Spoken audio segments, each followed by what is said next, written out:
మన మనీష్ గారు ఇంకా ఇమాన్యుయల్ గారు మాట్లాడుకుంటే నేను అడిగాను తనకి గివప్ ఇద్దాము, తనుజ గారిని ఓనర్ని చేసి తనని పంపిద్దాము అని ఇమాన్యుయల్ అడిగిండు మన రాము గారికి.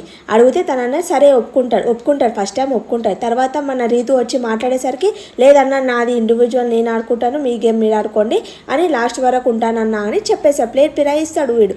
అసలు ఏమో అర్థమే కాదు. తర్వాత వాళ్ళు అది మాట్లాడతారు అనమాట. గేమ్ ఎలా ఆడామని కాదు, ఎలా మన పర్ఫామ్ చేశామనే ఉంటుంది.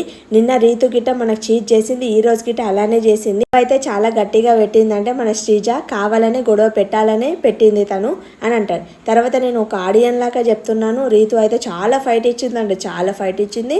తను అంతగానో మేరుస్తుంటే కూడా మీరు పట్టించుకోలేరు అని అంటున్నారు మన మనీష్. తర్వాత తన దొంగ ఏడు పని దానికి తెలియదు, ఆడియన్స్ చాలా కనెక్ట్ అయ్యిండొచ్చు రీతు కానీ అంటున్నాడు ఇమాన్యుయల్కి.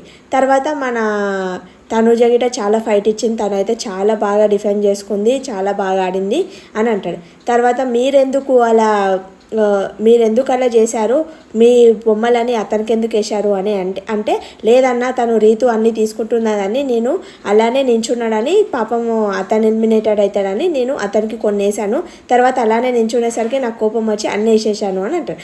మీరు అలా చేయడం తప్పు, ఆడియన్స్ అనేది తప్పుగా మీరు చేతగానోలాగా ఏంటి ఇలా చేస్తున్నాడు ఏంటి అని అనుకుంటారు అని తను చెప్తాడు.